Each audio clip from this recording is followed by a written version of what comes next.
जय हिंद दोस्तों, आप सभी का स्वागत है संपूर्ण अर्थशास्त्र की महामैराथन क्लास में। दोस्तों यह एक कंप्लीट सेशन है जिसमें हम लेकर आए हैं एग्ज़ाम स्पेशल 700 महत्वपूर्ण प्रश्नों को। दोस्तों ये सभी प्रश्न खास तौर पर प्रतियोगी परीक्षाओं जैसे SSC, UPSC, BPSC, railway, banking और अन्य वनडे एग्ज़ाम को ध्यान में रखकर तैयार किए गए हैं। दोस्तों ये जो प्रश्न हैं प्रत्येक टॉपिक से कवर किए गए चुनिंदा प्रश्न हैं।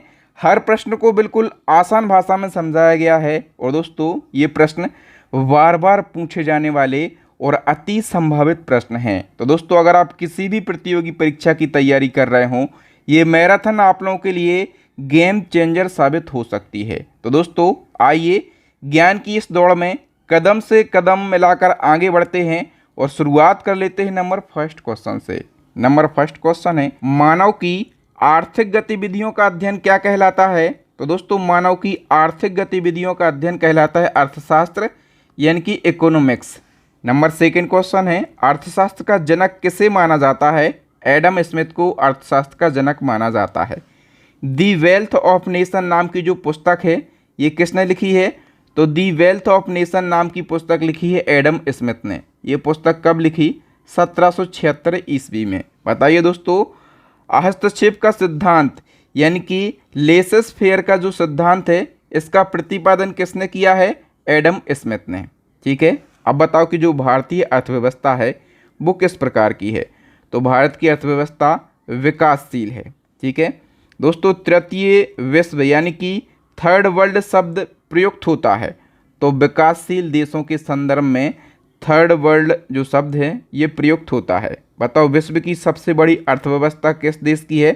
तो ये अमेरिका की है। विश्व की दूसरी बड़ी अर्थव्यवस्था ये चाइना देश की है। नेक्स्ट क्वेश्चन है, सकल घरेलू उत्पाद यानी कि जीडीपी की दृष्टि से भारतीय अर्थव्यवस्था का विश्व में कौन सा स्थान है?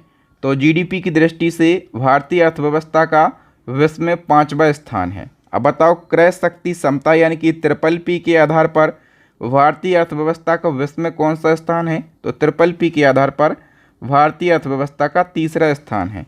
बताइए समाजवादी अर्थव्यवस्था अपनाने वाला पहला देश कौन सा है? रूस है। वर्तमान में जो रूस देश है किस प्रकार की अर्थव्यवस्था है? तो रूस की वर्तमान में मिश्रित अर्थव्यवस्था है। पूंजीवादी अर्थव्यवस्था का उद्गम स्रोत कौन सी पुस्तक है? तो दी वेल्थ ऑफ नेशन। ठीक है, और ये पुस्तक किसकी है? तो एडम स्मिथ की पुस्तक है।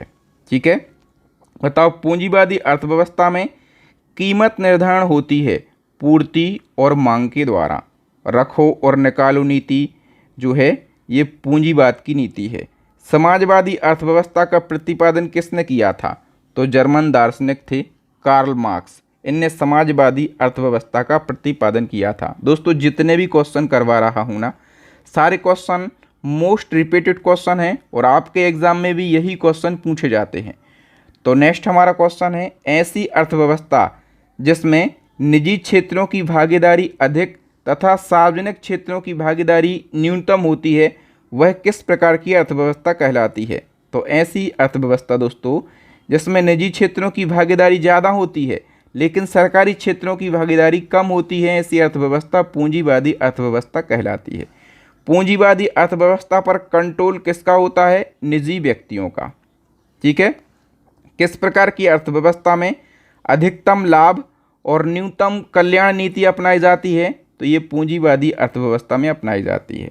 किस प्रकार की अर्थव्यवस्था में उत्पादन, आपूर्ति और कीमत सरकार द्वारा तय किया जाता है? तो ये समाजवादी अर्थव्यवस्था में होता है। ठीक है, समाजवादी अर्थव्यवस्था पर किसका कंट्रोल होता है? तो इसमें सरकार का कंट्रोल होता है। दोस्तों वीडियो में आगे बढ़ने से पहले एक छोटा सा अपडेट है। आप लोग कमेंट करते हैं कि सर ये जो प्रश्न आप पढ़ा रहे हैं इनका पीडीएफ कहाँ पर मिलेगा?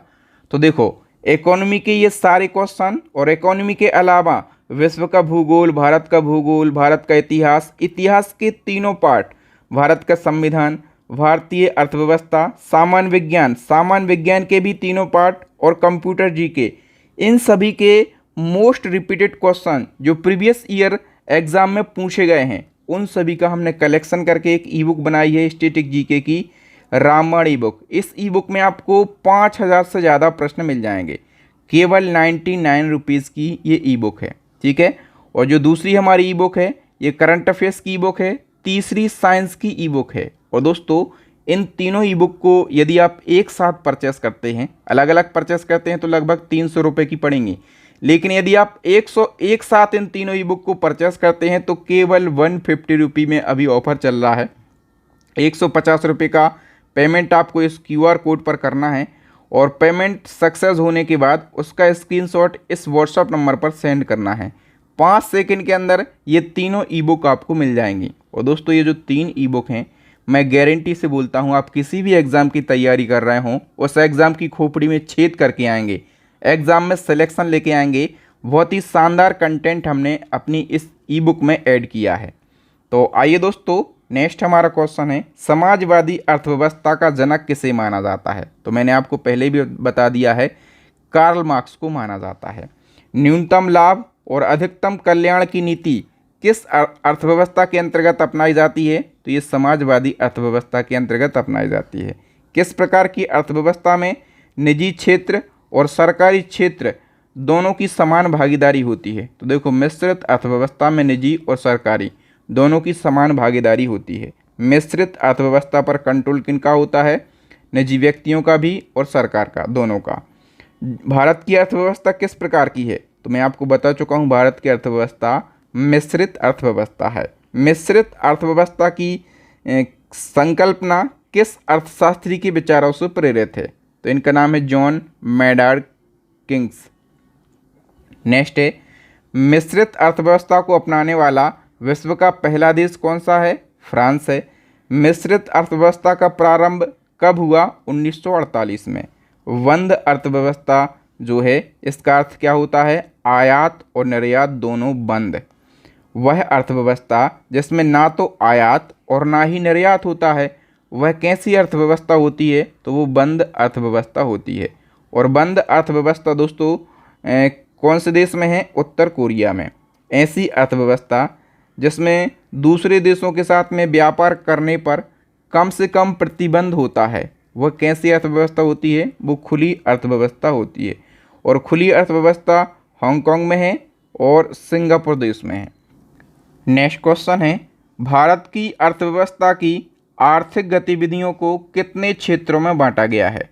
तो भारत की अर्थव्यवस्था की आर्थिक गतिविधियों को 3 क्षेत्रों में बांटा गया है, प्राथमिक क्षेत्र, द्वितीयक क्षेत्र और तृतीयक क्षेत्र। तो बताइए, अर्थव्यवस्था का कौन सा क्षेत्र प्रत्यक्ष रूप से पर्यावरण पर निर्भर करता है? तो पर्यावरण पर डिपेंड होता है प्राथमिक क्षेत्र। इसमें भूमि, जल, वनस्पति, खनिज, कृषि, पशुपालन, मत्स्य पालन और खनन आते हैं। तो बताइए, अर्थव्यवस्था का कौन सा क्षेत्र वस्तुओं के विनिर्माण से संबंधित है? तो द्वितीयक क्षेत्र जो है वस्तुओं के विनिर्माण से संबंधित है। सभी प्रकार के उद्योगों का संबंध किस क्षेत्र से है? तो जितने भी उद्योग हैं सभी का संबंध द्वितीयक क्षेत्र से है, जैसे लोहा उद्योग, इस्पात उद्योग, वस्त्र उद्योग, ठीक है, वाहन और इलेक्ट्रॉनिक आदि। नेक्स्ट क्वेश्चन है, विभिन्न प्रकार की सेवाओं का उत्पादन अर्थव्यवस्था के किस क्षेत्र के अंतर्गत आता है? तो जितनी भी सेवाएं हैं, ठीक है, ये सारी तृतीयक क्षेत्र में आती हैं, जैसे बीमा, बैंकिंग, चिकित्सा, शिक्षा, परिवहन, संचार, पर्यटन आदि। भारतीय अर्थव्यवस्था में सकल राष्ट्रीय उत्पाद में सबसे अधिक योगदान किस क्षेत्र का है? तो सबसे ज़्यादा योगदान तृतीयक क्षेत्र का है, ठीक है। और इस क्षेत्र को क्या कहा जाता है? इस क्षेत्र को सेवा क्षेत्र भी कहा जाता है। किसी अर्थव्यवस्था में होने वाले मात्रात्मक परिवर्तन को क्या कहा जाता है? तो इसको आर्थिक समृद्धि कहा जाता है, यानी कि इकोनॉमिक ग्रोथ कहा जाता है। बताइए, प्रति व्यक्ति समग्र उत्पादन और प्रति व्यक्ति भौतिक पूंजी में वृद्धि क्या दर्शाती है? तो ये आर्थिक समृद्धि को दर्शाती है। नेक्स्ट क्वेश्चन है, किसी भी देश के लिए आर्थिक समृद्धि का सबसे उपयुक्त मापदंड किसे माना जाता है? प्रति व्यक्ति वास्तविक आय को। भारतीय अर्थव्यवस्था ने किस वर्ष सर्वाधिक आर्थिक समृद्धि दर प्राप्त करी थी? तो भारत ने 2006 से 2007 के बीच में सबसे ज़्यादा आर्थिक समृद्धि दर हासिल करी थी। कितनी? 9.6%। दोस्तों, जो मानव विकास सूचकांक है यानी कि HDI किसके द्वारा जारी किया जाता है? तो HDI यूएनडीपी यानी कि यूनाइटेड नेशन डेवलपमेंट प्रोग्राम के द्वारा जारी किया जाता है। ये मोस्ट इम्पोर्टेंट क्वेश्चन है दोस्तों। ये भी पूछा जाता है कि मानव विकास सूचकांक किसके द्वारा विकसित किया गया, तो एक पाकिस्तान के अर्थशास्त्री थे महबूब उल हक। इनने 1990 में मानव विकास सूचकांक को डेवलप किया। मानव विकास सूचकांक का आकलन का आधार क्या है, तो जीवन प्रत्याशा, शिक्षा का स्तर और प्रति व्यक्ति आय, इन 3 मानकों के आधार पर मानव विकास सूचकांक तैयार किया जाता है। बताओ, भारत की पहली मानव विकास रिपोर्ट कब जारी की गई थी? अप्रैल 2002 में। भारत के मानव विकास रिपोर्ट को कौन प्रकाशित करता है, तो संयुक्त राष्ट्र विकास कार्यक्रम यानी कि यूएनडीपी। राज्य स्तरीय मानव विकास रिपोर्ट जारी करने वाला भारत का पहला राज्य कौन सा है, तो ये है मध्य प्रदेश। बताइए, जीडीपी में प्राथमिक क्षेत्र यानी कि कृषि, द्वितीय क्षेत्र यानी कि उद्योग, तृतीय क्षेत्र यानी कि सेवा का योगदान कितना है? तो देखो, भारत की जीडीपी में 15% योगदान है प्राथमिक क्षेत्र का, द्वितीय क्षेत्र का 27% और तृतीय क्षेत्र का है 60%। अर्थशास्त्र में नोबेल पुरस्कार पाने वाले पहले भारतीय अर्थशास्त्री कौन हैं, तो यह अमर्त्य सेन। इनको 1998 में अर्थशास्त्र का नोबेल पुरस्कार मिला था। अर्थशास्त्र में नोबेल पुरस्कार प्राप्त करने वाले भारतीय मूल के दूसरे व्यक्ति कौन हैं, तो यह अभिजीत बनर्जी। इनको 2019 में अर्थशास्त्र में नोबेल पुरस्कार दिया गया था। बताइए, अर्थशास्त्र को कितने भागों में बांटा गया है, तो अर्थशास्त्र को 2 भागों में बांटा गया है। एक है मैक्रो इकोनॉमिक्स और दूसरा है माइक्रो इकोनॉमिक्स यानी कि समष्टि अर्थव्यवस्था और व्यष्टि अर्थव्यवस्था। तो बताइए दोस्तों, अर्थशास्त्र की किस शाखा में किसी देश या विश्व की समस्त अर्थव्यवस्था और उनकी समस्याओं का अध्ययन किया जाता है, तो ये मैक्रो इकोनॉमिक्स यानी कि समष्टि अर्थशास्त्र में किया जाता है। और दोस्तों, समष्टि अर्थशास्त्र यानी कि मैक्रो इकोनॉमिक्स को शुरू करने का श्रेय दिया जाता है जॉन मैनार्ड किन्स के लिए। बताइए, थ्योरी ऑफ एम्प्लॉयमेंट और इंटरेस्ट एंड मनी नामक पुस्तक किसने लिखी, तो ये जॉन मैनार्ड किन्स के द्वारा ही लिखी गई है। बताइए, अर्थशास्त्र की किस शाखा में किसी व्यक्तिगत, परिवार या किसी फर्म का अध्ययन किया जाता है, तो ये माइक्रो इकोनॉमिक्स यानी कि व्यष्टि अर्थव्यवस्था में किया जाता है। सर्वप्रथम राष्ट्रीय आय की गणना किसके द्वारा करी गई, दादा भाई नेहरू के द्वारा। कब? 1867-68 में। मोस्ट इम्पोर्टेंट क्वेश्चन है ये। दादा भाई नेहरू जी के पुस्तक का नाम क्या है, तो देखो, इनकी एक पुस्तक है poverty and unweighted rule in India. दादा भाई नेहरू जी ने अपनी पुस्तक poverty and unweighted rule in India में भारत में प्रति व्यक्ति आय कितनी बताई, तो इनने अपनी पुस्तक में 20 रुपये प्रति व्यक्ति आय बताई है। देखो, ऐसे क्वेश्चन पूछे जाते हैं। एक बार पूछा गया था कि जो दादा भाई नेहरू जी की पुस्तक है poverty and unweighted rule in India, इस पुस्तक में दादा भाई नेहरू जी ने प्रति व्यक्ति आय कितनी बताई है, तो 20 रुपये। धन निष्कासन सिद्धांत को किसने प्रतिपादित किया, तो दादा भाई नेहरू जी ने। बताओ, वैज्ञानिक आधार पर राष्ट्रीय आय की गणना कब की गई? देखो, जो पहली राष्ट्रीय आय की गणना है, इसको कराने का श्रेय दादा भाई नेहरू जी को दिया जाता है। लेकिन वैज्ञानिक आधार पर जो पहली राष्ट्रीय आय की गणना है, ये VKRV ने करी थी। कब? 1931-32 में। बताओ, VKRV द्वारा की गई पहली वैज्ञानिक आधार पर राष्ट्रीय आय की गणना में राष्ट्रीय आय कितनी बताई गई? दादा भाई नेहरू जी ने 20 रुपये बताई थी ना, इनने बताई 62 रुपये प्रति व्यक्ति। बताइए, स्वतंत्रता पश्चात भारत सरकार द्वारा राष्ट्रीय आय समिति का गठन कब किया गया? 4 अगस्त 1949 को। स्वतंत्रता पश्चात भारत सरकार द्वारा राष्ट्रीय आय समिति का गठन किसकी अध्यक्षता में किया गया? तो PC महालनोबिस की अध्यक्षता में। राष्ट्रीय सांख्यिकी दिवस किसके जन्म दिवस पर मनाया जाता है? तो PC महालनोबिस के जन्म दिवस पर। कब हुआ था इनका जन्म? 29 जून को। यानी कि दोस्तों, राष्ट्रीय सांख्यिकी दिवस कब मनाया जाता है? 29 जून को। राष्ट्रीय आय का सबसे पहला सरकारी अनुमान किसने दिया? तो वाणिज्य मंत्रालय ने 1948-49 में। भारत में राष्ट्रीय आय का आकलन करने वाली एजेंसी कौन सी है? तो केंद्रीय सांख्यिकी संगठन। केंद्रीय सांख्यिकी संगठन की स्थापना 2 मई 1951 को हुई थी। इसका मुख्यालय नई दिल्ली में है। राष्ट्रीय आय की गणना में केंद्रीय सांख्यिकी कार्यालय की मदद कौन करता है? तो राष्ट्रीय नमूना सर्वेक्षण यानी कि NSSO। राष्ट्रीय आय लेखांकन का जन्मदाता माना जाता है साइमन कुजनेस के लिए।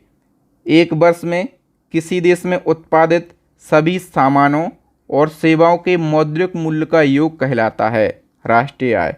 राष्ट्रीय आय का सर्वश्रेष्ठ मापक क्या है? साधन लागत पर शुद्ध राष्ट्रीय उत्पाद यानी कि NNP। नेक्स्ट क्वेश्चन है, राष्ट्रीय आय निकालने के लिए NNP में से क्या घटाया जाता है? तो अप्रत्यक्ष कर को घटाया जाता है NNP में से। हिंदू वृद्धि दर संबंधित है राष्ट्रीय आय से। हिंदू वृद्धि दर के अवधारणा के प्रतिपादक कौन थे? प्रोफेसर राजकृष्ण। ठीक है, इनने हिंदू वृद्धि दर की जो अवधारणा है ये 1981 में दी थी।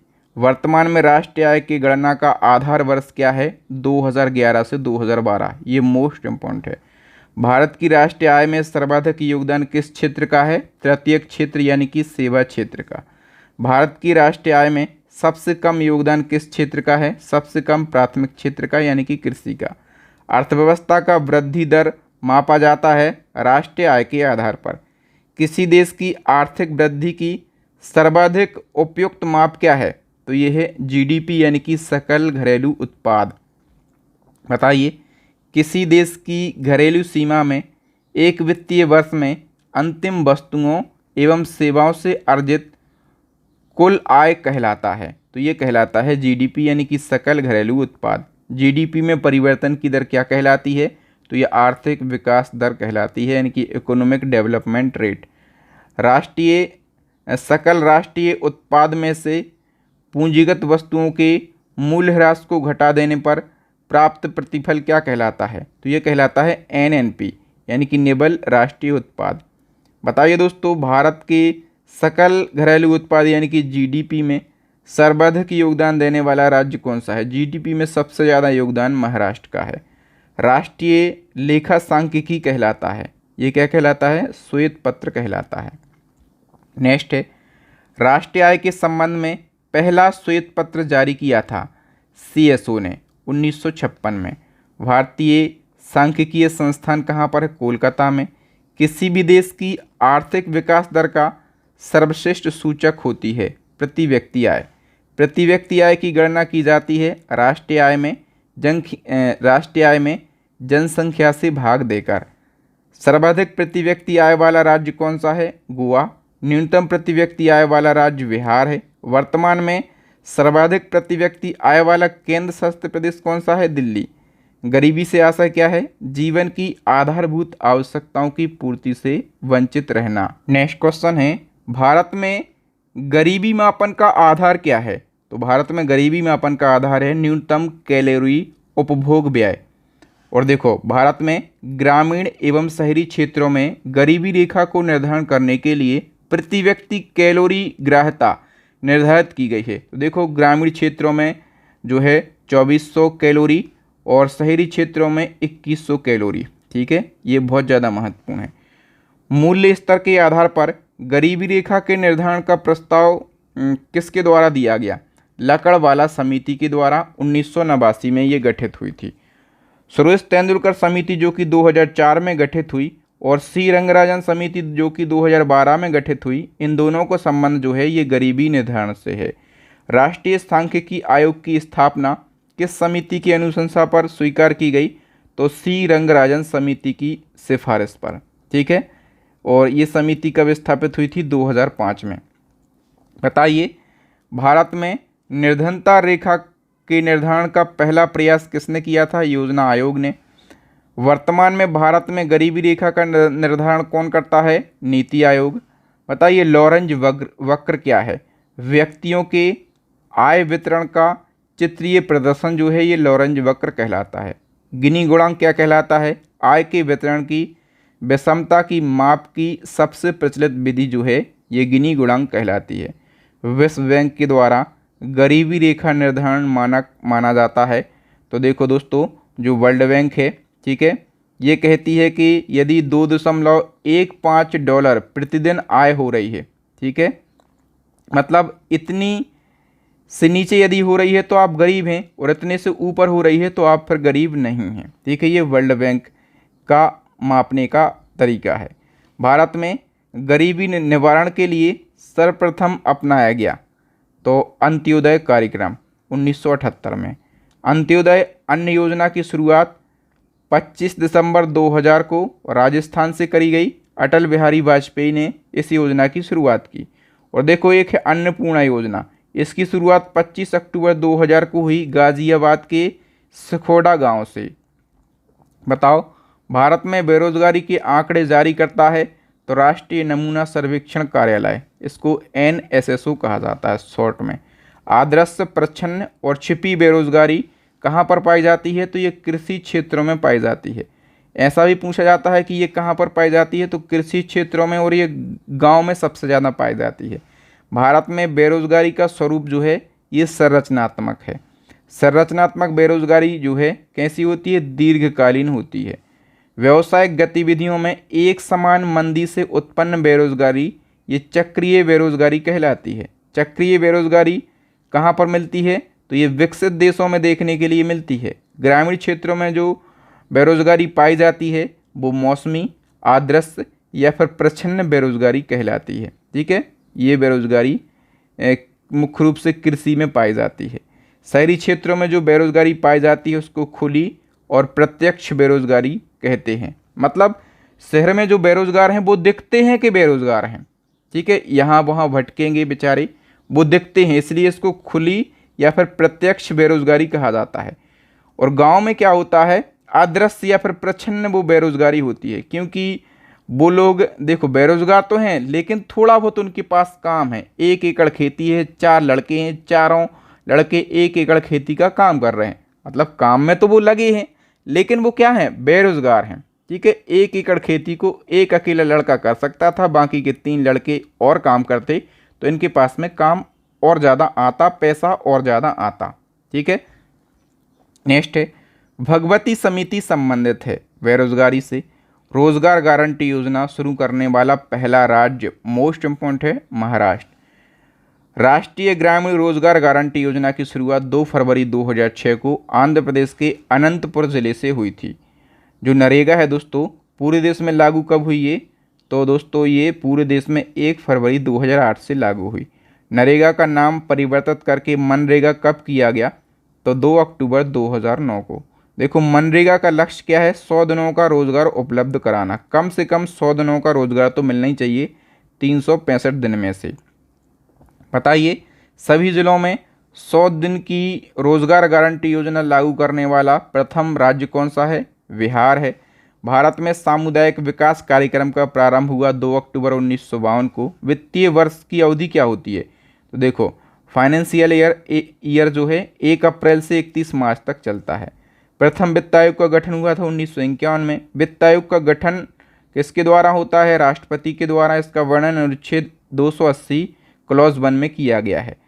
राज्य वित्त आयोग का गठन अनुच्छेद 243 जहाँ में है। वित्त आयोग के प्रथम अध्यक्ष थे के.सी. नियोगी। वित्त आयोग के अध्यक्ष की नियुक्ति राष्ट्रपति के द्वारा करी जाती है। दोस्तों, जो वित्त आयोग है इसका कार्यकाल 5 वर्ष का होता है। वित्त आयोग में सदस्यों की संख्या 5 होती है, अध्यक्ष समेत, है ना। 14वें वित्त आयोग के अध्यक्ष वाई.वी. रेड्डी। 15वें वित्त आयोग की अवधि क्या थी? 2020 से 2025 तक। 15वें वित्त आयोग के अध्यक्ष एन.के. सिंह हैं। वित्त आयोग का मुख्य कार्य केंद्र और राज्यों के बीच राजस्व का बंटवारा करना होता है। 7वें वेतन आयोग का गठन फरवरी 2014 में हुआ। 7वें वेतन आयोग का अध्यक्ष कौन? तो अशोक कुमार माथुर।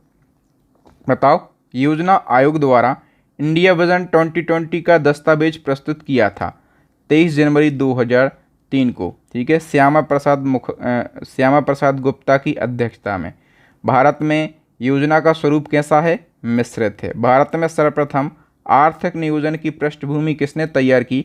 तो एस.एम. विश्वेश्वरैया ने 1934 में। भारत के लिए नियोजित अर्थव्यवस्था एक पुस्तक का नाम है और इसको इंग्लिश में क्या कहेंगे? Planned economy for India.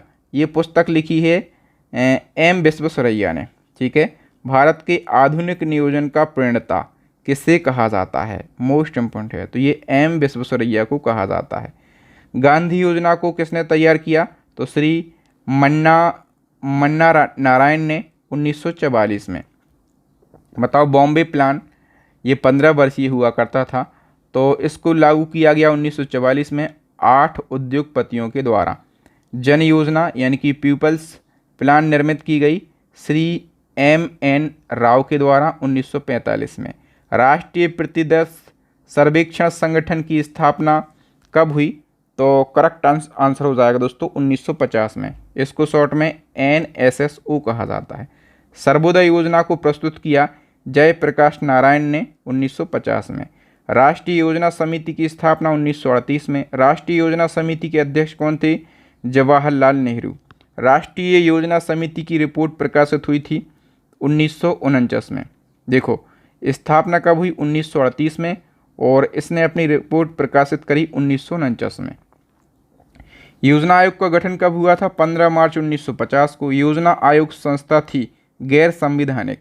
योजना आयोग का अध्यक्ष कौन होते हैं? तत्कालीन प्रधानमंत्री। योजना आयोग के प्रथम अध्यक्ष और उपाध्यक्ष कौन थे?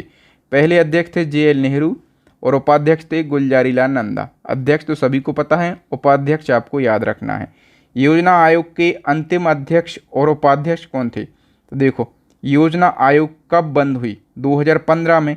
उस समय जो है प्रधानमंत्री मोदी जी थे, तो ये अंतिम अध्यक्ष हो जाएंगे। और उपाध्यक्ष कौन थे? तो मोन्टेक्स हैं, अहलूवालिया हैं। ठीक है, योजना आयोग के स्थान पर एक नई संस्था का गठन हुआ। उस संस्था का नाम है नीति आयोग। ठीक है, नीति जो टर्म है इसका फुल फॉर्म है national institution for transforming India. NITI Aayog की स्थापना 1 जनवरी 2015 को हुई थी। ठीक है, मोदी जी ने इसकी स्थापना करी थी। नीति आयोग के अध्यक्ष प्रधानमंत्री होते हैं। योजना आयोग की जगह पर ये संस्था आई है, तो वही काम है, बिल्कुल सेम टू सेम। ठीक है, तो नीति आयोग के प्रथम अध्यक्ष पूछे जाएंगे तो आप कह देना नरेंद्र मोदी जी। पंचवर्षीय योजना बनाने की जिम्मेदारी किसकी है? नीति आयोग की। नीति आयोग के प्रथम अध्यक्ष नरेंद्र मोदी जी हैं। प्रथम उपाध्यक्ष हैं अरविंद पनगड़िया। नीति आयोग भी योजना आयोग के जैसे गैर संवैधानिक है एवं ये परामर्शदात्री संस्था है। पंचवर्षीय योजना के प्रारूप का अनुमोदन तथा अंतिम स्वीकृति प्रदान करता है राष्ट्रीय विकास परिषद, इसको NDC कहते हैं।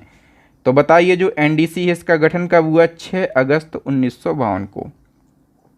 जो NDC है इसका अध्यक्ष भी प्रधानमंत्री होता है। सुपर कैबिनेट के रूप में किसे जाना जाता है? तो NDC को सुपर कैबिनेट कहा जाता है। NDC संस्था एक गैर संवैधानिक संस्था है और इसका पदेन सचिव नीति आयोग का सचिव, ठीक है, जो नीति आयोग का सचिव है वो NDC का पदेन सचिव होता है। नियोजन से क्या तात्पर्य है? आर्थिक नियोजन। नियोजन को सर्वप्रथम कब किसने अपनाया? रूस ने। आर्थिक नियोजन विषय जो है ये समवर्ती सूची का है, मतलब इस पे केंद्र और राज्य दोनों नियम कानून बना सकते हैं। आर्थिक नियोजन ये 7वीं अनुसूची से संबंधित है। नियोजित आर्थिक विकास का शुभारंभ हुआ 1951 में। नियोजन विकास मॉडल को भारत में कब लागू किया गया? 1 अप्रैल 1951 को। भारत में पंचवर्षीय योजनाओं के क्रियान्वयन का दायित्व केंद्र और राज्य सरकार दोनों का होता है। भारत में पंचवर्षीय योजनाएं प्रेरित हैं किस देश से? रूस देश से। भारत में किस व्यक्ति के द्वारा पंचवर्षीय योजना की अवधारणा पेश की गई? तो पंचवर्षीय योजना की अवधारणा JL नेहरू ने पेश करी। प्रथम पंचवर्षीय योजना का कार्यकाल 1951 से 1956 तक है और जो प्रथम पंचवर्षीय योजना है ये हेराल्ड डोमर मॉडल पर आधारित थी। प्रथम पंचवर्षीय योजना का मुख्य उद्देश्य था कृषि विकास। कृषि का विकास करना पहली पंचवर्षीय योजना का उद्देश्य था। बताओ किस सिंचाई परियोजना को प्रथम पंचवर्षीय योजना के दौरान शुरू किया गया? तो पहली पंचवर्षीय योजना में भाखड़ा नागल परियोजना, दामोदर नदी घाटी परियोजना और ब्यास परियोजना को शुरू किया गया। द्वितीय पंचवर्षीय योजना का कार्यकाल 1956 से 61 तक रहा और द्वितीय पंचवर्षीय योजना जो है ये PC महालनोबिस मॉडल पर आधारित थी। और द्वितीय पंचवर्षीय योजना में प्राथमिकता दी जाती है भारी और आधारभूत उद्योगों को। मतलब दूसरी जो पंचवर्षीय योजना आई उसमें उद्योगों को प्राथमिकता दी गई। ठीक है, और जो राउरकेला है उड़ीसा का, भिलाई है छत्तीसगढ़ का, दुर्गापुर पश्चिम बंगाल का, इन सभी इस्पात कारखानों की स्थापना दूसरी पंचवर्षीय योजना के दौरान करी गई थी? बताओ, दूसरी पंचवर्षीय योजना का कार्यकाल 1956 से 1961 तक रहा है। अब तीसरी पंचवर्षीय योजना आ गई 1961 से 1956 तक। ये जो है ये सैंडी, चक्रवर्ती और महालनोबिस 3 मॉडलों पर आधारित थी। ठीक है, और इसमें प्राथमिकता दी जाती है अर्थव्यवस्था को आत्मनिर्भर बनाना, और ये अब तक की सबसे असफल योजना मानी जाती है तीसरी पंचवर्षीय योजना। और तीसरी पंचवर्षीय योजना का विकास दर लक्ष्य एवं प्राप्ति दर लक्ष्य कितना रहा? तो इसका लक्ष्य रखा था 5.6%, लेकिन 2.8% ही प्राप्त हो सका, इसलिए ये योजना सबसे असफल मानी जाती है। तृतीय पंचवर्षीय योजना की असफलता का कारण क्या है?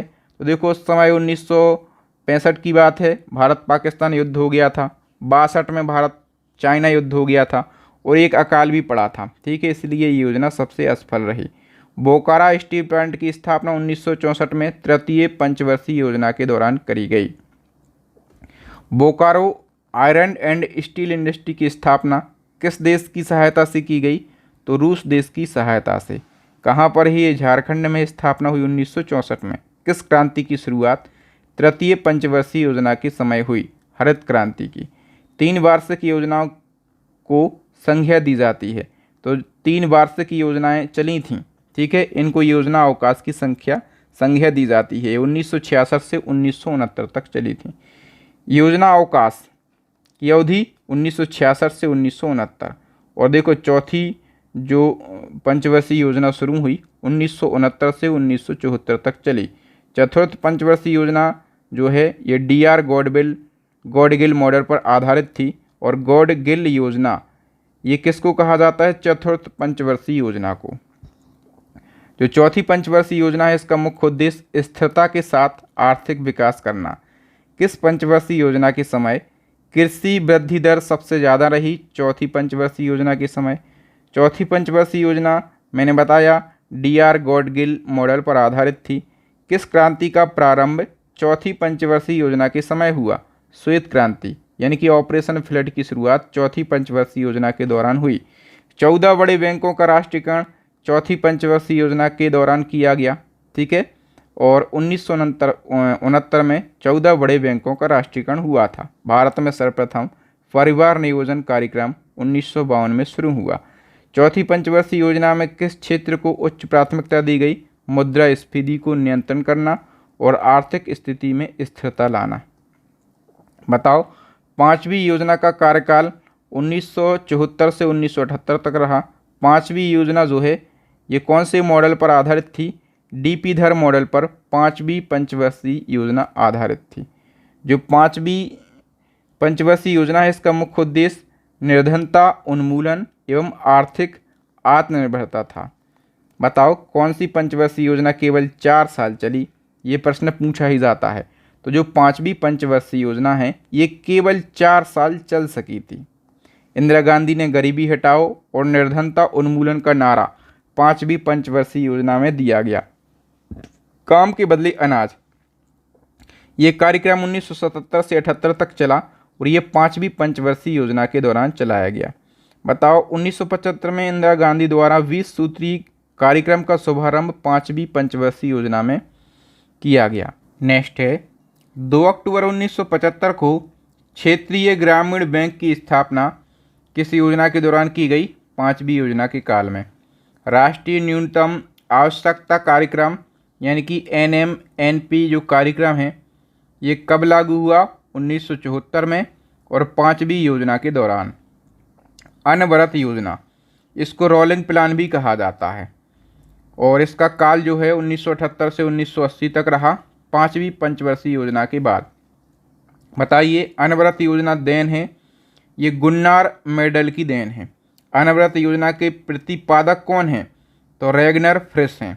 ठीक है, दोनों आपको याद रखना है, दोनों महत्वपूर्ण हैं। अनवरत योजना आधारित थी गांधीवादी मॉडल पर। जो नाबार्ड बैंक है दोस्तों, इसकी स्थापना 12 जुलाई 1982 को हुई, और छठी पंचवर्षीय योजना के समय। छठी पंचवर्षीय योजना 1980 से 1985 तक चलती है। बताओ, शिवरामन समिति की सिफारिश पर छठी योजना आधारित थी, तो ये आगम निर्गत मॉडल पर आधारित थी। छठी पंचवर्षीय योजना का मुख्य उद्देश्य रोजगार सृजन और गरीबी निवारण।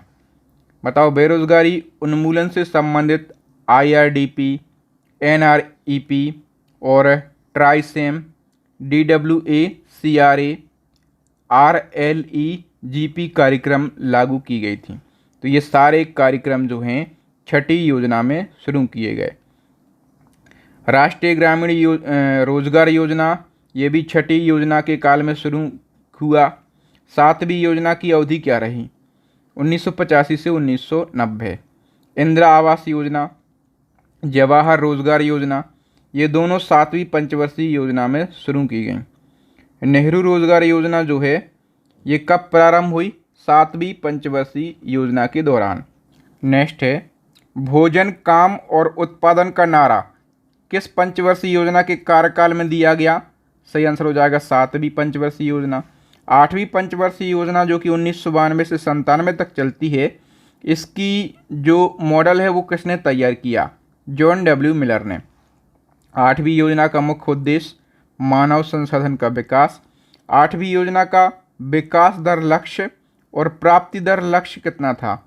तो देखो, विकास दर लक्ष्य 5.6% और प्राप्ति दर लक्ष्य 6.8%। महिला समृद्धि योजना जो कि 2 अक्टूबर 1993 को शुरू हुई, इसका प्रारंभ आठवीं योजना के समय हुआ। किस पंचवर्षीय योजना के अंतर्गत राष्ट्रीय महिला कोष की स्थापना की गई? तो आठवीं पंचवर्षीय योजना के समय। भारत सरकार के द्वारा गरीब महिलाओं को संपत्ति निर्माण के लिए लघु ऋण उपलब्ध कराने के लिए किस संस्था की स्थापना की गई? राष्ट्रीय महिला कोष की। इसकी स्थापना 1993 में हुई। प्रधानमंत्री रोजगार योजना जिसकी शुरुआत 15 अगस्त 1993 को हुई, ये किस योजना के समय शुरू हुई? आठवीं। आगम निर्गत मॉडल पर आधारित नौवीं योजना का उद्देश्य क्या था? सामाजिक न्याय और समानता के साथ आर्थिक विकास।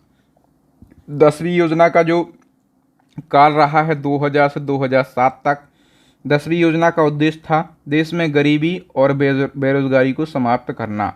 अब तक की सबसे सफल एवं सबसे विकास दर वाली योजना जो है ये 10वीं योजना ही है। ठीक है, पूछा जाता है सबसे सफल पंचवर्षीय योजना, आप कहेंगे 10वीं। 10वीं योजना का विकास दर लक्ष्य और प्राप्ति लक्ष्य कितना था? तो विकास दर लक्ष्य 8% और प्राप्ति लक्ष्य जो है ये 7.6%। 11वीं योजना की अवधि 2007 से 12। 11वीं पंचवर्षीय योजना का मुख्य लक्ष्य क्या था? तो तीव्र और समावेशी विकास। 12वीं पंचवर्षीय योजना की अवधि 2012 से 2017। ठीक है, 12वीं योजना का मुख्य उद्देश्य तीव्र, संपोषणीय और अधिक समावेशी विकास।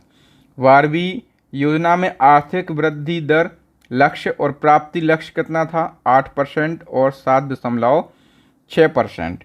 योजना आयोग को खत्म करके नीति आयोग का गठन किस पंचवर्षीय योजना के समय हुआ?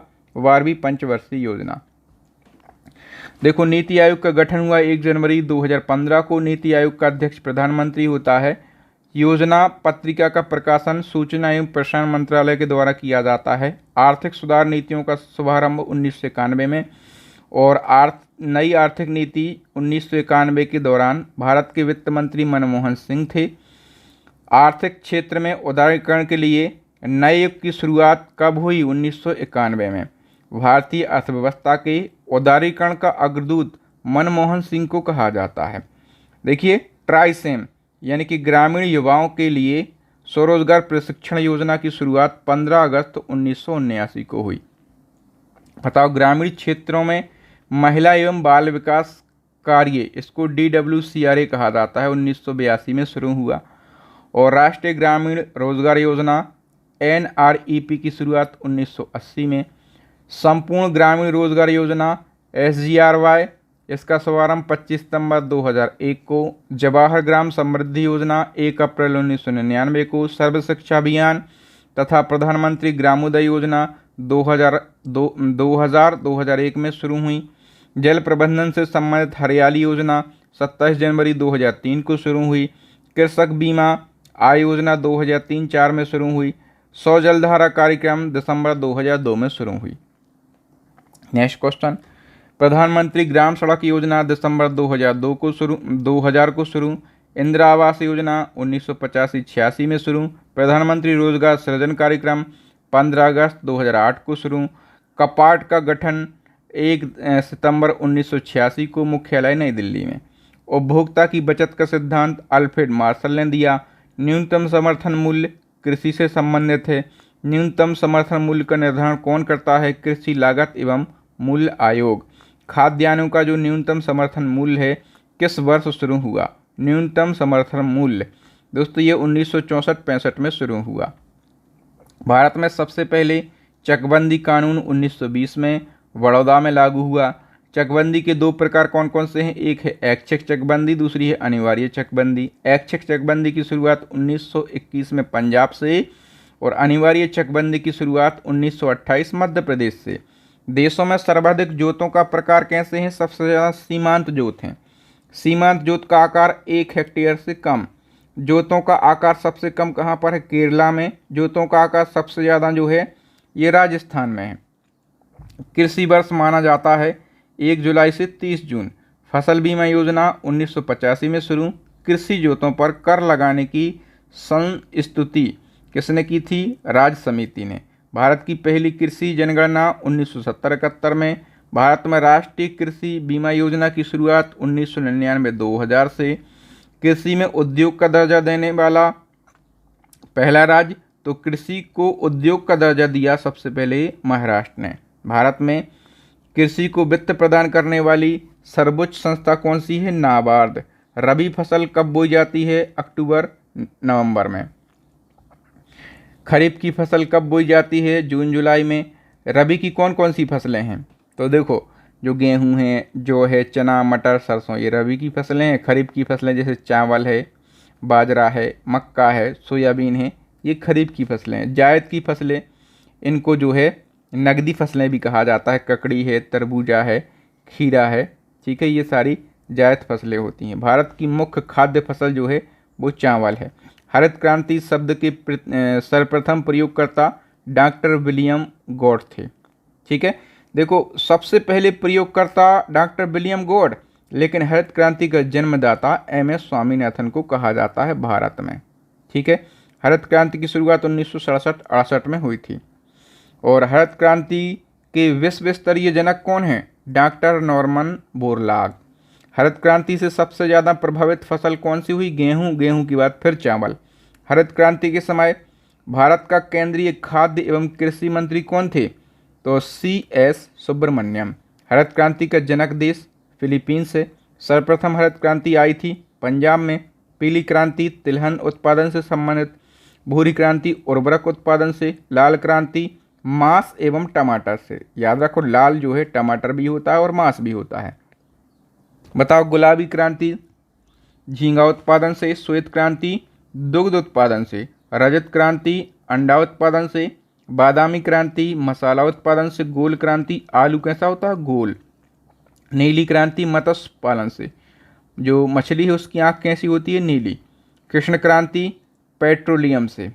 ब्राउन क्रांति गैर परंपरागत ऊर्जा से संबंधित है। दोस्तों यदि आपको कंटेंट की क्वालिटी और मेरे पढ़ाने का तरीका अच्छा लग रहा हो तो वीडियो को लाइक कीजिए, अपने विचार कमेंट करके बताइए, इस वीडियो को शेयर कर दीजिए अपने भाई बहन, अपने दोस्तों के साथ। जितने भी आपके व्हाट्सएप पर स्टडी से रिलेटेड ग्रुप हों सभी तक इस वीडियो को पहुंचाएं और चैनल को सब्सक्राइब कर लें, साथ में बेल आइकन भी दबा लें ताकि जब भी मैं नया वीडियो अपलोड करूं तो उसका नोटिफिकेशन आपको सबसे पहले मिल सके। चलो, सुनहरी क्रांति फलोत्पादन से। और देखो सबसे महत्वपूर्ण सभी क्रांतियों का सम्मिलन जो है ये कहलाता है इंद्रधनुष क्रांति। प्रत्यक्ष कर जो हैं उनमें क्या क्या आता है? देखो प्रत्यक्ष कर में आयकर, संपत्ति कर, निगम कर, मृत्यु कर, भू राजस्व कर और उपहार कर, ये सारे जो हैं ये प्रत्यक्ष कर हैं। अप्रत्यक्ष कर कौन कौन से हैं? बिक्री कर, फिर तट कर, उत्पाद कर और सीमा शुल्क, ये सारे कर अप्रत्यक्ष कर हैं। केंद्र सरकार लगाती है आयकर, निगम कर, संपत्ति कर, धन कर, उपहार कर, सीमा शुल्क कर और कृषि धन पर कर, ये केंद्र सरकार लगाती है। और राज्य सरकार कौन कौन से कर लगाती है? भू राजस्व कर, कृषि आय कर, बिक्री कर, मनोरंजन कर, पथ कर और वाहन कर। बताओ कर ढांचे में सुधार के लिए गठित समिति कौन सी थी? चलैया समिति 1991 में गठित हुई थी। भारत में कर आगम का बड़ा स्रोत है निगम कर।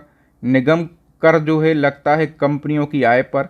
भारत में पहली बार मूल्य वर्धित कर यानी कि VAT, इसको वैट कहा जाता है शॉर्ट में, वैल्यू एडेड टैक्स, ये 2005 में हरियाणा में लागू हुआ। और दोस्तों संशोधित मूल्य वर्धित कर ये संबंधित है उत्पाद कर से।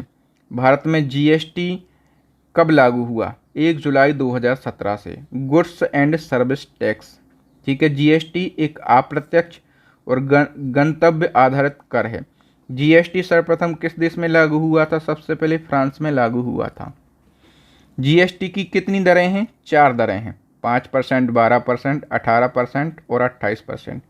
किस संविधान संशोधन के द्वारा भारत में GST लागू हुआ? 101वां संविधान संशोधन। GST परिषद की स्थापना 12 अप्रैल 2016 को। सेवा कर प्रारंभ किया गया 1994-95 में। रेखा समिति का गठन काय के लिए किया गया? अप्रत्यक्ष कर में सुधार के लिए। जो बांचू समिति है ये प्रत्यक्ष कर ढांचे से संबंधित है। वह स्थिति जिसमें वस्तुओं के लिए मूल्य बढ़ते हैं तथा मुद्रा का मूल्य गिरता है, तो वो स्थिति मुद्रास्फीति कहलाती है। भारत में मुद्रास्फीति की माप थोक मूल्य सूचकांक के द्वारा करी जाती है। वर्तमान में थोक मूल्य सूचकांक का आधार वर्ष कौन सा है? 2011-12। मुद्रास्फीति के नियंत्रण के लिए RBI के द्वारा प्रयुक्त शक्तिशाली साधन कौन सा है? ब्याज दरें बढ़ाना। मुद्रास्फीति से हानि किसको होती है? ऋणदाता को, ठीक है, मतलब ऋण देने वाले को। बताइए दोस्तों मुद्रास्फीति से लाभ किसको होता है? जो ऋण लेता है, जो लोन लेता है, उसको मुद्रास्फीति से फायदा होता है। सर्वप्रथम मुद्रा का चलन कब प्रारंभ हुआ? 1542 में। भारत में सर्वप्रथम कागजी मुद्रा का प्रचलन कब हुआ? 1862 में। भारत के दासमक यानी कि दशमलव मुद्रा प्रणाली को अपनाया, तो भारत ने दशमलव मुद्रा प्रणाली को 1 अप्रैल 1957 से अपनाया। भारत में मुद्रा की मीट्रिक प्रणाली को अपनाया गया 1 अप्रैल 1957 को। नेक्स्ट है, विश्व में मुद्रा की मीट्रिक प्रणाली सर्वप्रथम अपनाई गई 1790 में फ्रांस में। मुद्रा अवस्थिति वह स्थिति है जिसमें वस्तुओं और सेवाओं का मूल्य तो घटता है और मुद्रा का मूल्य बढ़ जाता है। बताओ स्टैगफ्लेशन, ये मंदी के साथ मुद्रास्फीति को कहते हैं। भारत में कर्मचारियों के महंगाई भत्ते का निर्धारण किस आधार पर होता है? उपभोक्ता के आधार पर। कीमत सूचकांक अन्य मुद्रा की तुलना में स्वदेशी मुद्रा के मूल्य को घटना, ये अवमूल्यन कहलाता है। बताइए मुद्रा अवमूल्यन का उद्देश्य क्या है? तो देखो मुद्रा अवमूल्यन का उद्देश्य जो है निर्यात को बढ़ावा तथा आयात को कम करना। निर्यात को बढ़ावा देना और आयात जो है आयात इसको कम करना, ये मुद्रा अवमूल्यन का उद्देश्य है। बताओ भारतीय मुद्रा का अवमूल्यन हुआ है। अब तक भारतीय मुद्रा का 3 बार अवमूल्यन हुआ है। पहली बार 1949 में, फिर 1966 में और फिर 1991 में। बताइए वह मुद्रा जिसमें शीघ्र प्रवास यानी कि पलायन की प्रवृत्ति होती है, वो हॉट या फिर गर्म मनी कहलाती है। रुपयों को चालू खातों में पूर्ण परिवर्तनीय घोषित किया गया 19 अगस्त 1994 को। यूरो मुद्रा का प्रारंभ 11 देशों में हुआ। कब? 1 जनवरी 1999 में। वर्तमान में यूरो मुद्रा को अपनाने वाले राष्ट्रों की संख्या 19 है और 19वां देश जो है ये लिथुआनिया है। सबसे महंगी मुद्रा कौन सी है? तो जो कुवैत दिनारी है, ठीक है, कुवैत देश की, ये सबसे महंगी मुद्रा है, डॉलर से भी महंगी है ना। वह मुद्रा जिसकी आपूर्ति मांग की अपेक्षा कम हो वो हार्ड करेंसी कहलाती है। वह मुद्रा जिसकी आपूर्ति मांग की अपेक्षा अधिक हो वो सॉफ्ट करेंसी कहलाती है। ग्रेशम का नियम ये मुद्रा के प्रचलन से संबंधित है।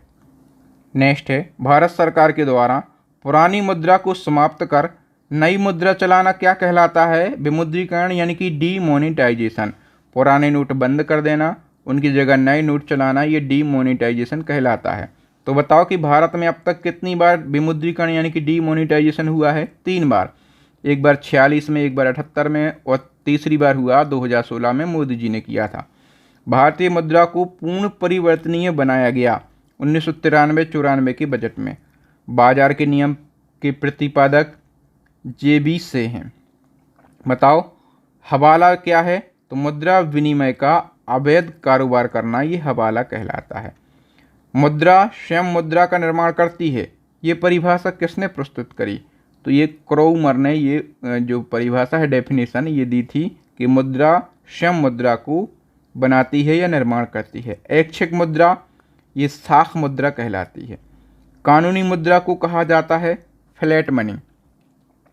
प्लास्टिक मनी कहलाता है क्रेडिट कार्ड, जितने भी क्रेडिट कार्ड हैं ये प्लास्टिक मनी कहलाते हैं। ब्लैक मनी जो अघोषित धन होता है उसको ब्लैक मनी। स्मार्ट मनी जो क्रेडिट कार्ड होते हैं, ठीक है, जो क्रेडिट कार्ड होते हैं उनका अर्थ होता है स्मार्ट मनी।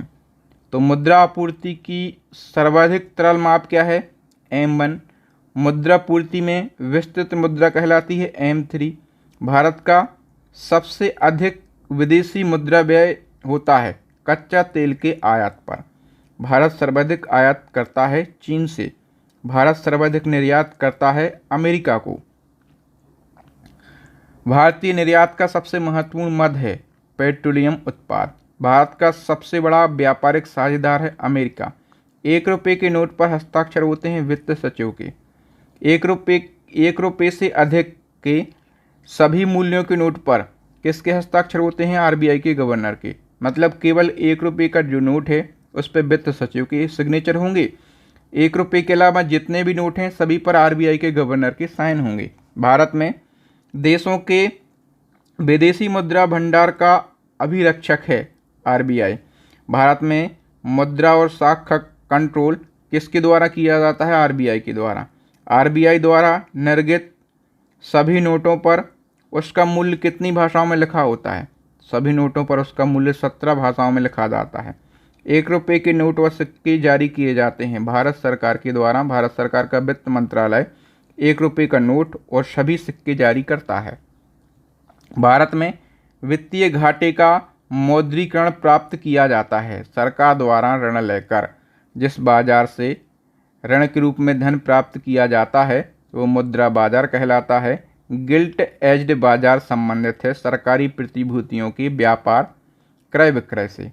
भारत सर्वाधिक आयात करता है तेल और पेट्रोलियम पदार्थ का। निर्यातकों एवं आयातकों को वित्तीय सहायता प्रदान करता है निर्यात आयात बैंक। निर्यात आयात बैंक जो है एग्जिम बैंक जिसको हम कहते हैं, इसकी स्थापना 1 जनवरी 1982 में हुई थी। भारत में जीवन बीमा देन है ब्रिटेन की। मल्होत्रा समिति का गठन किस प्रयोजन के लिए किया गया था? बीमा क्षेत्र में सुधार के लिए। बताओ सिफारिश देने के लिए दीर्घकालिक वित्त उपलब्ध कराने वाली संस्था UTI, LIC और GIC है। LIC जो है इसकी स्थापना 1 सितंबर 1956 को हुई। भारत के सामान्य बीमा व्यवसाय का राष्ट्रीयकरण 1971 में हुआ। जो दोस्तों सामान्य बीमा निगम है इसकी स्थापना 1972 में। बीमा क्षेत्र का नियमन करती है IRDA। जो IRDA है इसको बोलते हैं बीमा नियामक एवं विकास प्राधिकरण। इसका गठन 19 अप्रैल 2000 को हुआ। मल्होत्रा समिति की सिफारिश पर IRDA का गठन हुआ। सबसे बड़ा म्यूचुअल फंड कौन सा है? UTI सबसे बड़ा म्यूचुअल फंड है। UTI मतलब भारतीय यूनिट ट्रस्ट। इसकी स्थापना 1 फरवरी 1964 को, मुख्यालय है मुंबई में। भारत का पहला म्यूचुअल फंड कौन सा है? US 64। तो भारत का प्रतिभूति मुद्रणालय, सिक्योरिटी प्रिंटिंग प्रेस और बैंक नोट प्रेस ये क्रमशः कहाँ पर हैं? तो भारत का प्रतिभूति मुद्रणालय ये नासिक में है, सिक्योरिटी प्रिंटिंग प्रेस ये हैदराबाद में है और बैंक नोट प्रेस ये देवास में है। भारत में करेंसी नोटों का मुद्रण और आपूर्ति की जाती है सिक्योरिटी प्रेस नासिक के द्वारा। भारत में सिक्का बनाया जाता है कहाँ कहाँ? मुंबई, कोलकाता, हैदराबाद और नोएडा में, 4 जगह। सहकारी समितियों का ढांचा त्रिस्तरीय होता है। नकदी में प्राप्त मजदूरी है तो ये मौद्रिक मजदूरी है। बताओ भारत में न्यूनतम मजदूरी अधिनियम किस वर्ष पहली बार स्वीकृत हुआ?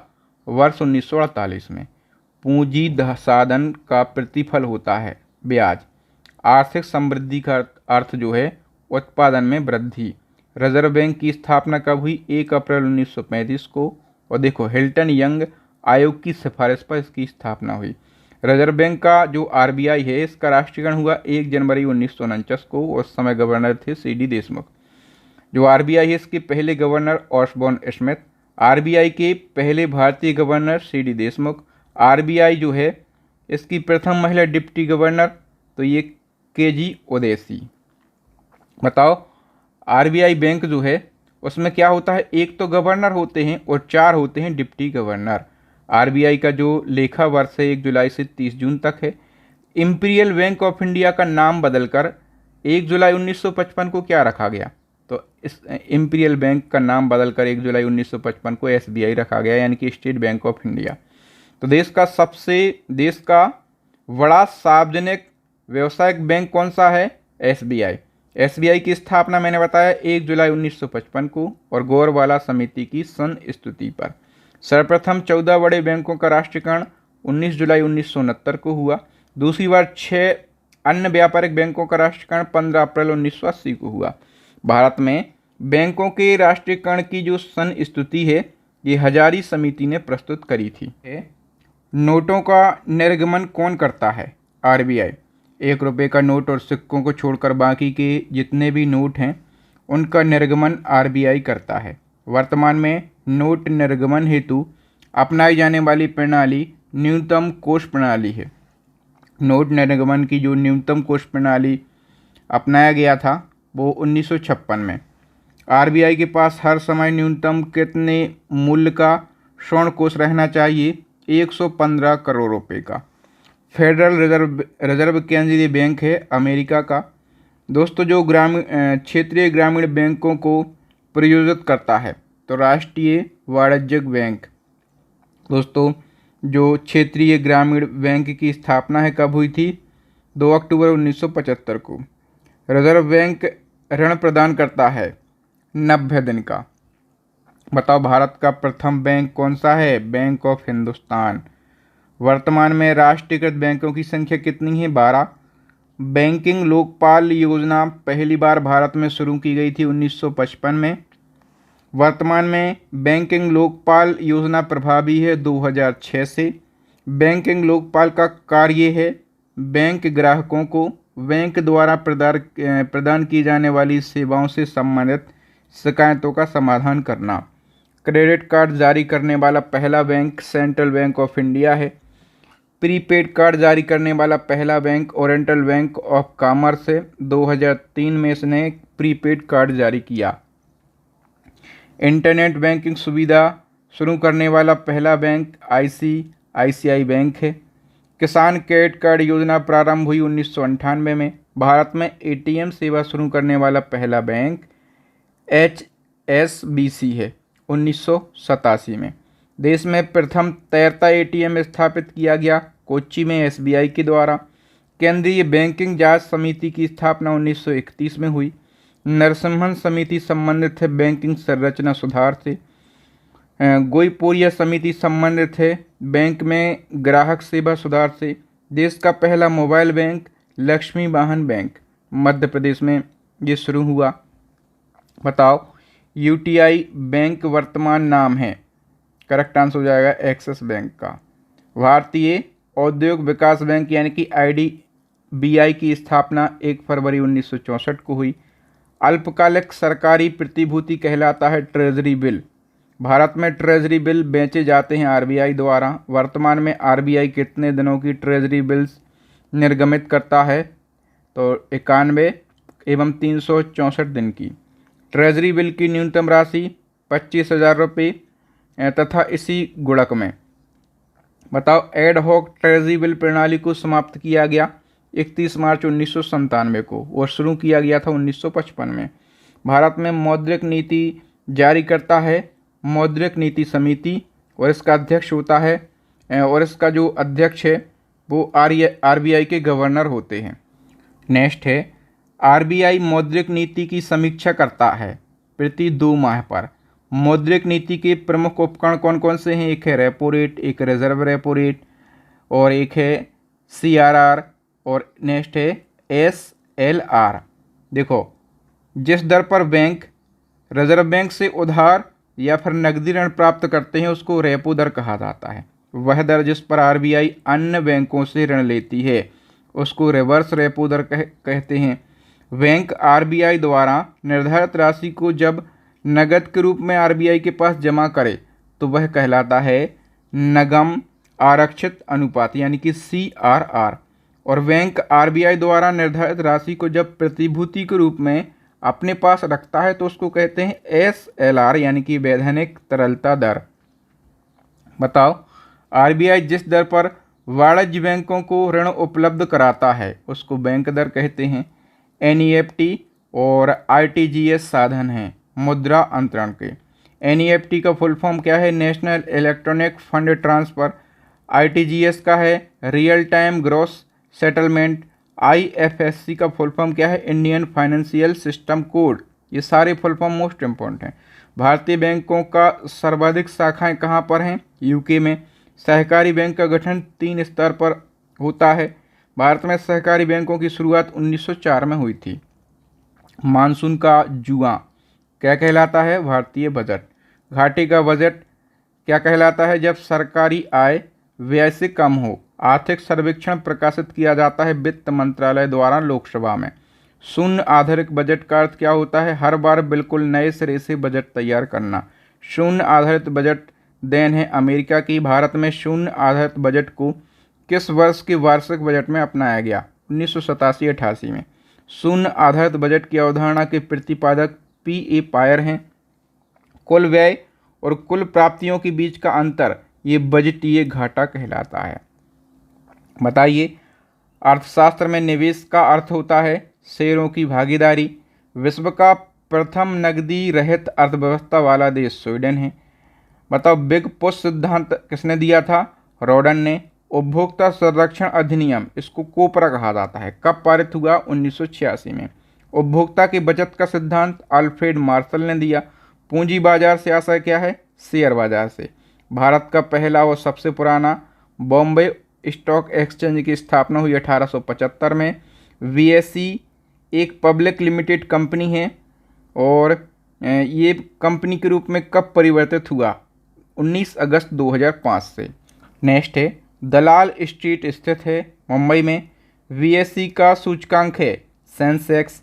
राष्ट्रीय स्टॉक एक्सचेंज यानी कि NSE का मुख्यालय मुंबई के वर्ली में है और NSE की स्थापना 1992 में हुई थी। NSE की स्थापना किस समिति की सिफारिश पर की गई? तो फेरवानी समिति की सिफारिश पर। NSE का प्रमुख प्रवर्तक IDBI है। NSE का सूचकांक जो है वो क्या है? वो निफ्टी है। ठीक है। और दोस्तों जो VSE है इसका सूचकांक मैंने क्या बताया? तो इसका बताया सेंसेक्स। बताइए, तेजड़िया एवं मंदड़िया संबंधित हैं तो ये स्टॉक मार्केट यानी कि शेयर बाजार से संबंधित हैं। भारत में स्टॉक एक्सचेंज की संख्या कितनी है? 23। VSE के 30 शेयरों वाला संवेदी सूचकांक का आधार वर्ष है 1978-79। VSE के 100 शेयरों वाला राष्ट्रीय सूचकांक का आधार वर्ष क्या है? तो 1983-84। NSE के 50 शेयरों का सूचकांक है निफ्टी और नॉस्डैक शेयर सूचकांक है अमेरिका का। डो जोन्स शेयर सूचकांक है न्यूयॉर्क का। फ्रैंकफर्ट ये शेयर सूचकांक है जर्मनी का। निक्की शेयर जापान का है। भारत में स्टॉक एक्सचेंज का नियमन करने वाली जो बॉडी है वो है सेबी और भारत में शेयर बाजार के लिए मुख्य नियंत्रण का कार्य कौन करता है? जितने भी शेयर मार्केट हैं उन पर कंट्रोल करने का काम सेबी के द्वारा किया जाता है। जो सेबी है security exchange board of India, इसकी स्थापना 12 अप्रैल 1988 में हुई थी। फिर जो सेबी की स्थापना किस समिति की सिफारिश पर की गई? तो ऐसे दबे समिति की अनुशंसा पर सेबी की स्थापना होती है। कब होती है सेबी की स्थापना? 1988 में। लेकिन पूछा जाएगा कि जो सेबी है इसको संवैधानिक दर्जा या वैधानिक दर्जा कब दिया गया? 30 जनवरी 1992 को। विश्व का पहला संगठित शेयर बाजार स्थापित किया गया 1962 में और एम्स्टर्डम में। जो FCI है फूड कॉरपोरेशन ऑफ इंडिया, इसकी स्थापना 1965 में करी गई थी। बताओ, भारत में प्रथम भूमि विकास बैंक की स्थापना 1920 में हुई पंजाब के झांग में भूमि विकास बैंक का प्रमुख कार्य क्या होता है? दीर्घकालीन ऋण कृषकों को उपलब्ध कराना। विश्वव्यापी आर्थिक मंदी कब आई थी? 1929 में। और खाद्य एवं कृषि संगठन की स्थापना 10 अक्टूबर 1945 को इटली में हुई थी। विशेष आर्थिक क्षेत्र, इसको क्या कहा जाता है शॉर्ट में? Says, special economic zone. ये नीति घोषित की गई थी 2000 में। जो सेज एक्ट हुआ है ये कब पारित हुआ? 2005 में। पहला सेज विकसित किया गया था कांडला में। और माल्स सिद्धांत संबंधित है जनसंख्या से। मीरा सेठ समिति संबंधित है हथकरघा से। सत्यम समिति वस्त्र नीति से। महाजन समिति चीनी उद्योग से। ज्ञान प्रकाश समिति चीनी घोटाले से। सुंदरराजन समिति पेट्रोलियम से। हजारी समिति औद्योग नीति से। दत्त समिति औद्योग लाइसेंस से। मृधा समिति सहकारिता आंदोलन से। नेक्स्ट है जो सिडबी है यानी कि भारतीय लघु उद्योग विकास बैंक, इसकी स्थापना 2 अप्रैल 1990 को हुई। सिडबी का मुख्यालय लखनऊ में है। आबिद हुसैन समिति का संबंध लघु उद्योग क्षेत्र से है। मालेगाम समिति का गठन किस क्षेत्र से संबंधित है? प्राथमिक पूंजी बाजार से। पहला राज्य वित्त निगम स्थापित किया गया 1953 में पंजाब में। इलेक्ट्रॉनिक सामान की गुणवत्ता प्रदर्शित करता है ISI मार्क। ठीक है, ये भारत में 1955 से प्रभावी है। जो दोस्तों भारतीय मानक ब्यूरो है ये कब अस्तित्व में आया? 1 अप्रैल 1987 को। मुख्यालय है दिल्ली में। हॉलमार्क कैसे संबंधित है? तो जो सोने के आभूषण होते हैं उनसे संबंधित है हॉलमार्क का। हॉलमार्क का व्यवस्था सोने पर कब लागू हुआ? 2002 में। हॉलमार्क का व्यवस्था चांदी पर कब लागू हुआ? 2005 में। पेटेंट अधिनियम सर्वप्रथम कब पारित हुआ? 1970 में। और ट्रेडमार्क अधिनियम ये प्रभावी हुआ 15 सितंबर 2003 से। इकोमार्क ये पर्यावरण से संबंधित है। कृषि वस्तुओं की गुणवत्ता को प्रदर्शित करता है। जो कृषि से रिलेटेड प्रोडक्ट होते हैं उनको एग मार्क प्रदर्शित करता है। ये वर्ष 1986 से प्रभावी हुआ। केंद्रीय एग मार्क प्रयोगशाला कहाँ पर है? नागपुर में। शीतल पेय या जो सॉस होते हैं, ठीक है, इन सब के प्रमाणन के लिए FPO जो है ये प्रयुक्त चिन्ह है। बताओ, श्वेत वस्तुओं के अंतर्गत शामिल हैं रेफ्रिजरेटर और वॉशिंग मशीन और बिजली की वस्तुएं। बताइए क्रिसिल ये क्या है? तो क्रेडिट रेटिंग एजेंसी है। क्रिसिल का फुल फॉर्म क्या होता है? Credit rating information service of India limited. Bharat में कर्मचारी राज्य बीमा योजना 1952 में शुरू हुई। राष्ट्रीय ग्रामीण विकास संस्थान ये हैदराबाद में स्थित है। 1977 में स्थापना हुई। ऊर्जा संकट भारत में सबसे पहले कब महसूस हुआ? 1973 में। जो सेल है दोस्तों 1974 में इसकी स्थापना हुई। सफ़ेद सोना कपास को कहा जाता है। हरा सोना चाय को कहा जाता है। और स्वर्ण द्रव्य पेट्रोलियम को कहा जाता है। स्पेशल 301 तथा सुपर 301 ये क्या हैं? अमेरिकी व्यापार संरक्षण की नीतियां हैं। किसी एक देश की कंपनी का दूसरे देश में किया गया निवेश ये कहलाता है प्रत्यक्ष विदेशी निवेश यानी कि FDI, foreign direct investment. Bharat में प्रत्यक्ष विदेशी निवेश यानी कि FDI का सबसे बड़ा स्रोत देश कौन सा है? सिंगापुर। भारत में अधिकतम विदेशी व्यापार ये संयुक्त राज्य अमेरिका के साथ होता है। गेट की स्थापना कब हुई? 1948 में। आगे बताओ, जो गेट है इसका स्थान WTO ने कब लिया? 1 जनवरी 1995 से। इसका मुख्यालय जेनेवा में। जो WTO है इसके प्रथम अध्यक्ष पीटर सदरलैंड थे। WTO यानी कि विश्व व्यापार संगठन, इसकी सदस्य संख्या है 164 और 164वां जो सदस्य देश है वो है अफगानिस्तान। वर्ल्ड बैंक की स्थापना 1945 में। वर्ल्ड बैंक का मुख्यालय वाशिंगटन DC में। वर्ल्ड बैंक को और किस नाम से जाना जाता है? पुनर्निर्माण एवं विकास के लिए अंतर्राष्ट्रीय बैंक। वर्ल्ड बैंक ऋण देता है दीर्घकालीन एवं आपातकालीन समय में, ठीक है, दोनों समय में। वर्ल्ड बैंक की उधार ऋण प्रदान करने वाली खिड़की क्या कहलाती है? अंतर्राष्ट्रीय विकास संघ यानी कि IDA कहलाती है।